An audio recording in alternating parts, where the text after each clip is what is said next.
சிவாலயத்திற்கு செல்லும் முன் இதை கண்டிப்பாக தெரிந்து கொள்ளுங்கள். திருநீர் அணிந்து ருத்ராட்சம் தரித்து பஞ்சாட்சரம் கூறி வழிபட வேண்டும். கோவிலுக்கு செல்லும் பொழுது பூஜை பொருட்களை எடுத்து செல்ல வேண்டும். மலர் கிடைக்காத இடத்தில் வில்வம் எடுத்து செல்லலாம். கோபுரத்தை இரு கரம் தூக்கி வணங்க வேண்டும். வாயில் விநாயகரை தலையில் குட்டி வணங்க வேண்டும். பலிபீடம் நந்தியை வணங்குதல் அவசியம். பின்னரே மூர்த்தங்களை வணங்க வேண்டும்.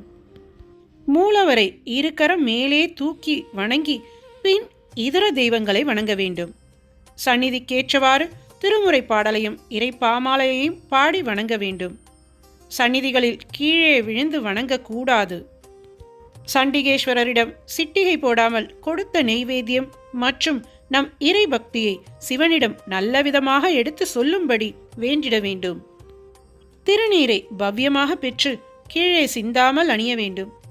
மீதமுள்ளதை காகிதத்தில் எடுத்து வைத்தோ அல்லது உடலிலோ பூசிக்கொள்ளலாம். பிரகாரத்தை மும்முறை வலம் வர வேண்டும். கொடிமரத்தின் கீழ் சாஷ்டாங்கமாக வணங்க வேண்டும். பிரகாரத்தில் சிறிது நேரம் உட்கார்ந்து நமசிவாயம் என்ற பஞ்சாட்சர மந்திரத்தை கூறி தியானித்து பின் வெளியில் செல்ல வேண்டும்.